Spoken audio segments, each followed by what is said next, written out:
Good evening, everyone. Welcome back to my shop. Today, we're going to be doing something hopefully you guys enjoy a little bit. So I've got twins, I guess you could say. They're cars. Let me show you. Right here, we have a 1999 Camaro Z28.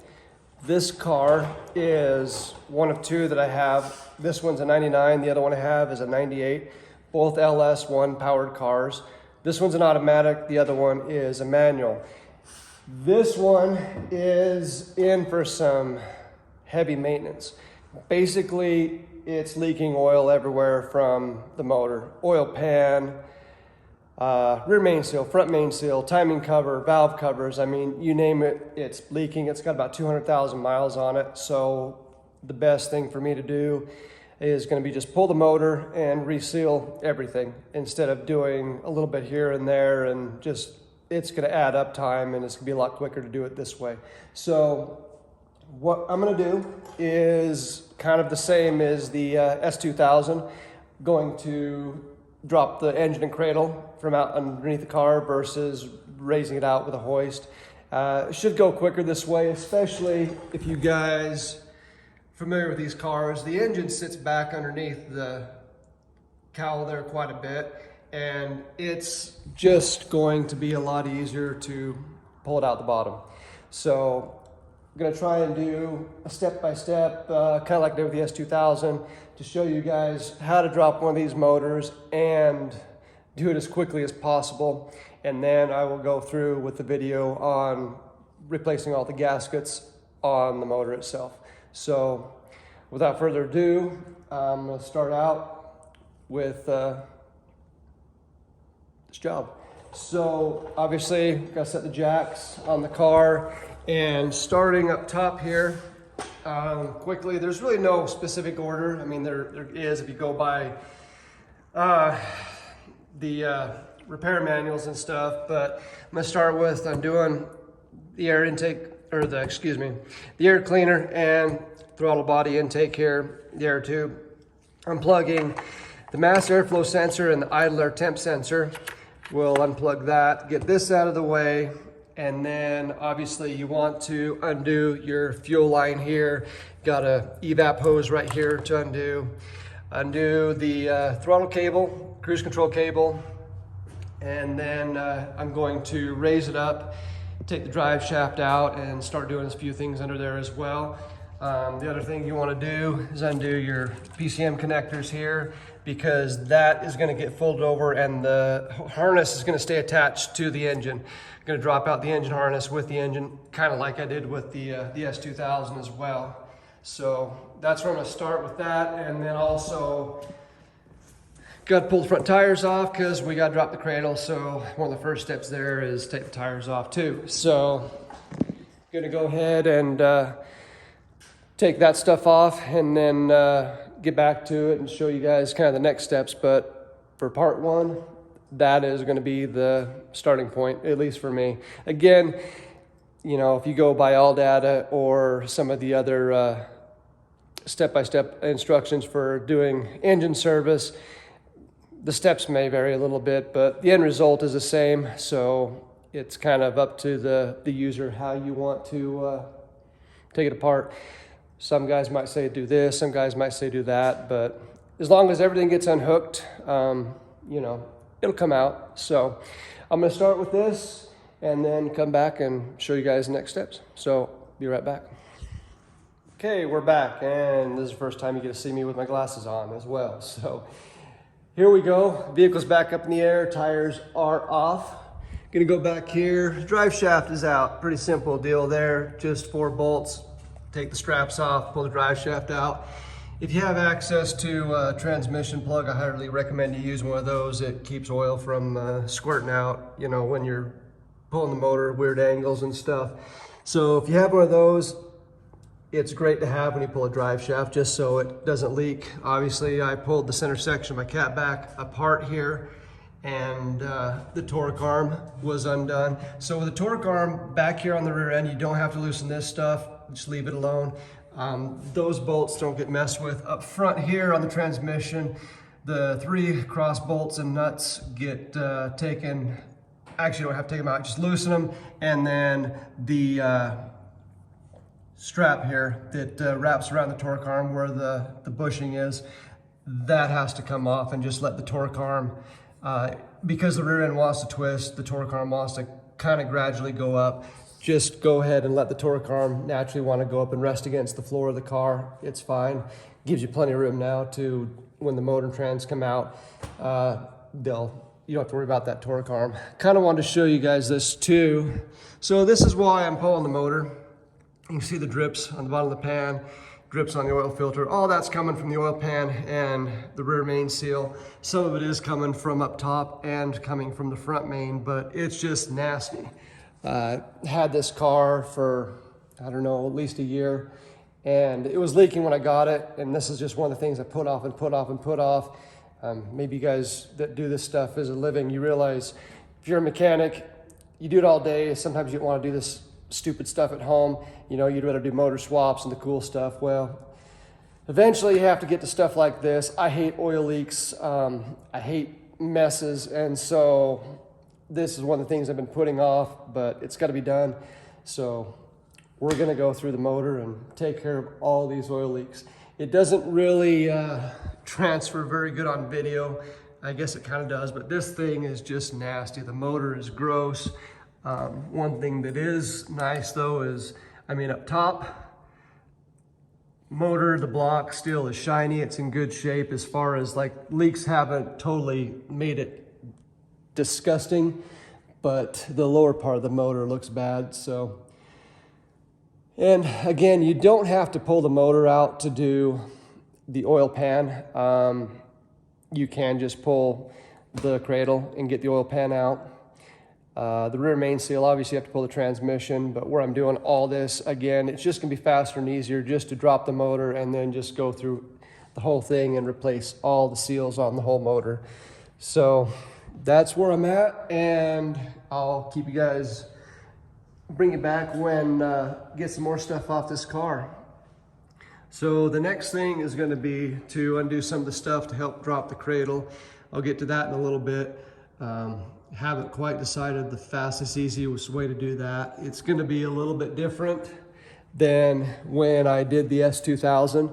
The S2000, I got to be honest, I'm not really a Honda guy, but when I pulled that motor out, I was pretty impressed. It came out fast. I mean, I've never pulled an S2000 motor out the bottom before, and I know it was less than 4 hours. It took me from start to finish to drop the motor, and that's pretty quick. I mean, that's impressive that it's engineered that well, that stuff just can come apart like that. And I was really impressed with that. Again, I'm not really a Honda guy. I'm more Chevy, old muscle car type guy.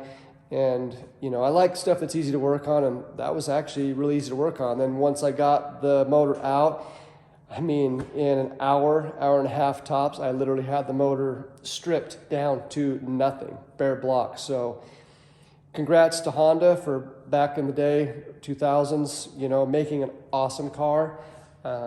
This car is going to be a little bit different. I hope it's a little bit easier. I have not dropped or pulled a motor out of a 4th gen Camaro as of yet, so this is kind of a first for me. So this might be a little bit different than some guys do it again, but this is the way I'm going to do it. So yeah, there's that. So hopefully, I'm hoping this isn't a big deal. Some guys claim that, oh, there's shops that can drop a motor in 1 to 2 hours. If they can, good for them. Hey, I mean, if you guys can work that fast, that's awesome. I can tell you, I'm definitely not going to have this thing out in a couple hours. I'm hoping 4 to 6. 4 to 6 would be awesome, but I guess we'll find out. So come back when we got some more stuff off, and I'll give you guys a rundown of everything I've done. Okay, so shift cable on this thing, got to undo this. I wanted to kind of do a close-up and show you guys on this, just because I've seen a lot of people break these because they don't exactly know how to take these apart. And just to show you guys, there it is, found it. Okay, so there's a little U-shaped clip right here. Might sit on the bottom, might sit on the top. You just slide this up, and these two, there's these two little clip things, ends. You have to depress those two together. I usually just take a pick, press one in and kind of put pressure on the cable, and then depress the other one in and slide it out. And that's how you get the cable out. As far as on the ball end, that's pretty easy. You just take a pry bar and pop it off. It's simple. But this, I wanted to show you guys how you release the cable from the bracket. It's not a big deal, but some people have broken those because they get frustrated with them. And I wanted to kind of get a close-up of that, so. Okay, so we got the car lowered back down. I figured now's a good time to drain the coolant because I'm going to probably take a break for a little bit, and it's better to let the coolant drain for as long as possible. The longer you let it drain, more coolant comes out, less mess you make when you pop the hoses off. So we've got the coolant draining, and also I wanted to show you over here. Got the computer out and undid the wire harness. So the computer sits over here in the corner, kind of underneath the cowl in this corner by the fender. And start with these 4 connectors here. We've got 1, 2, 3, 4 next to the fender here. And each one has a lock. There's an orange and 3 blue ones. You pop the lock out, and then on the clips, they have a little tab. You just raise up gently. Try not to break them off, because if you break these off, they won't stay in place very well. So just gently raise them up, pop them out. Those 4 connectors out of the way. And then the 2 PCM connectors, the red and blue, just have a 7mm bolt in the middle. Just loosen that out and connectors pop out. On the computer itself, there's 2 tabs, plastic on the side, that release the computer from the retainer. The retainer has 2 screws, I should say 2 10mm bolts right here, that you can just undo, loosen, whatever. Move this aside a little bit, gives you enough room to slide this out and the box out. So, got the computer out. What I'm probably gonna do with this one, just because I don't live in an emissions area and it has a check engine light on as it is, I'm probably going to have the computer tuned to get rid of the EGR and secondary air injection. Don't know if I'm gonna do that yet or not. Cleans up the engine bay quite a bit. A lot of guys do it. It's kind of one of the first mods that a lot of guys do. If they have the LS1 4th gen Camaros, it's pretty simple. I'm gonna show you that while I've got that on my mind. So the EGR valve is here, runs to a tube here to the intake, basically dumps exhaust gases into the intake manifold to help with emissions. And then you have an air tube here that goes to the exhaust manifold, crosses over, another air tube on the other side right here, and that goes down to an air pump for the secondary air injection. Usually that is a California emissions thing. I'm not sure if this is a California car. Let's actually check here. This does not say California emissions, so this is just federal emissions. So as near as I can tell, the secondary air injection was put on all Camaros in 50 states. But one of the things a lot of guys do is, and gals, sorry, they will delete the 2 things and then have it deleted out of the PCM. So you can clean up the engine bay a little bit, you shave a few pounds. Why I'm gonna do it probably is the secondary air injection pump has been dead since I got the car. I really don't wanna replace it. For what it costs for a new secondary air injection pump, I can have the computer tuned, so I'm probably just gonna have the computer tuned, have that stuff deleted, get rid of the check engine light on my dash in the process. So there's a lot of good tuners out there that can do that. I don't have a specific one in mind that I've used for this yet, because all the stuff that I've done in the past with tuning is with engine swaps into pre-74 vehicles, so they don't even worry about emissions with pre-74 vehicles. And lately I've been using SpearTech for my wire harnesses and my computer tuning for the LS swaps, but this is the first time that I am going to have a PCM tune for an LS1 that's in a modern driving car, so we'll see what I decide to go with that. But anyway, for the moment, think I'm gonna probably pack it up for the night, come back, and then keep going on this and keep you guys up to date, kind of show you again where to undo stuff and where to not screw stuff up. So I hope that I'm being informative with you on this, and I really hope that I'm being easy to follow along on this. I'm trying to show you as I go with my videos as far as the easiest way to do stuff, and try to kind of show you how to do things. It's kind of hard to do it as I don't have a camera guy, so it's just me filming, doing work, filming, doing work, filming. So hopefully it's working. Hopefully you guys are enjoying the videos, but I'm gonna keep continuing with this and keep pulling stuff apart and then showing you guys what's going on as I'm going. So thanks a lot, and we'll keep plucking away. Okay, back up top here, we've got fuel line and the evap line undone. For the motor there, the computer wire harness is undone, and we've brought this harness through the firewall. There's these two plugs that you have to undo that are behind the A-pillar. At the bottom of the floor, you have to take off the kick panel, plastic kick panel, to get to that. Pull that wire harness through there.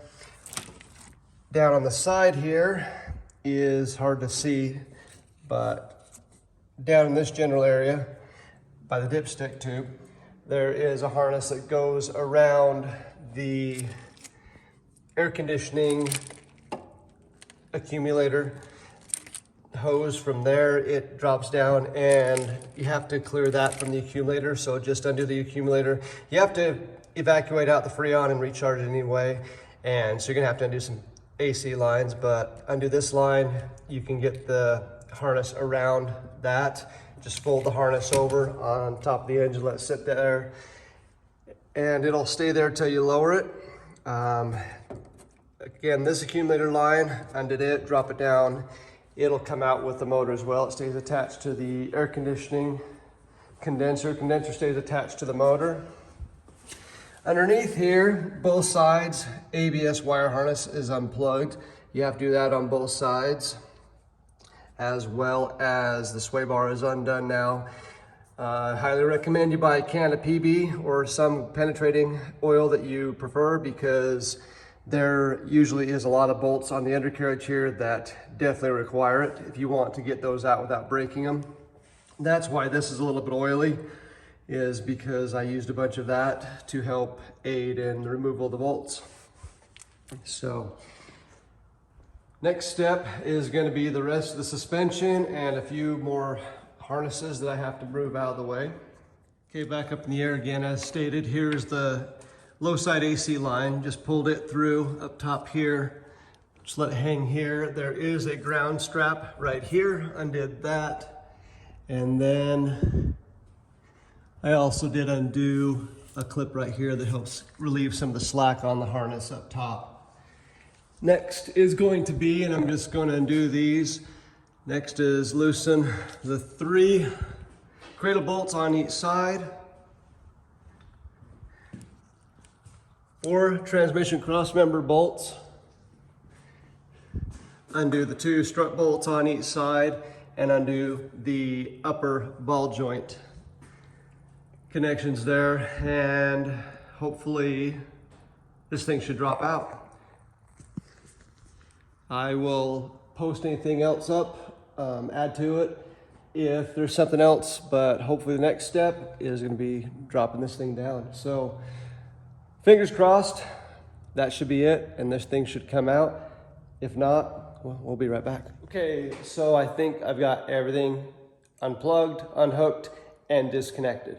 So I just want to point out, really important, I did forget about a couple things. I made sure and went over everything one more time before I started doing my pull, so I didn't forget them. But you have 2 brake lines. This one and this one is for the left front and the left rear. So those are important to undo. And then if you have an automatic transmission like I do here, the transmission cooler lines off the radiator. Top and bottom, have to undo those as well. And then the lower steering rack to steering column linkage. So those 3 things. After that, I undid all the cradle bolts, and here we go.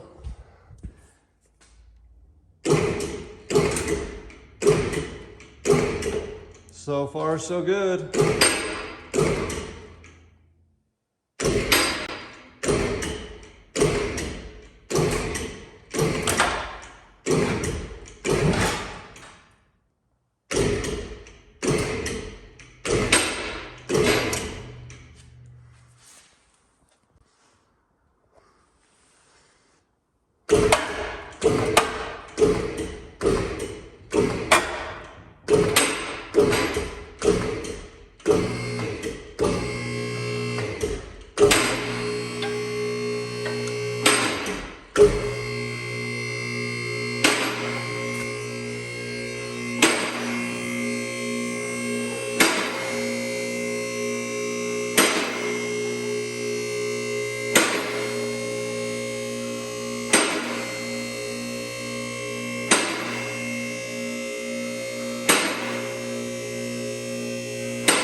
And there you have it.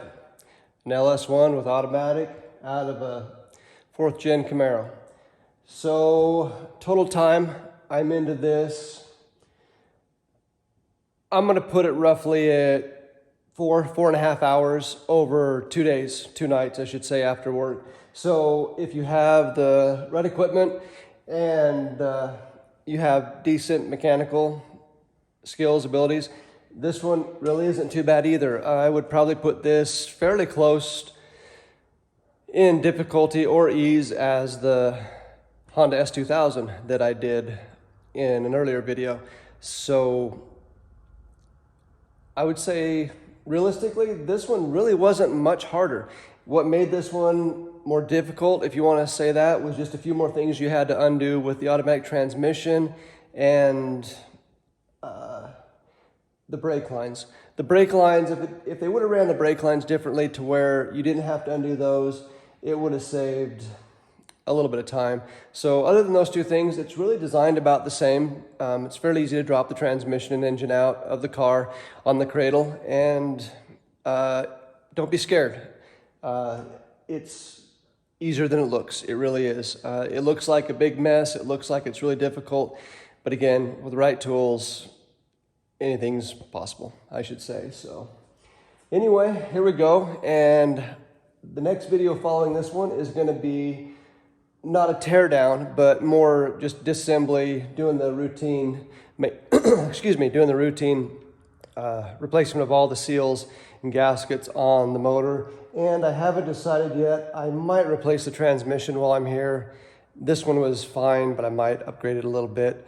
We'll see what happens if I put this one back in or if I replace it. But the main thing is going to be engine reseal, and apparently I'm going to need a new steering rack too, because for whatever reason, when I undid the steering linkage from the rack, it started leaking out of the seal. So yeah, sure enough, something that's supposed to be, you know, X amount of dollars to do a project always ends up being more, because something else always breaks, or you notice something while you're in there, or you accidentally break something while you're in there. But the projects are never as simple and as cheap as you expect them to be.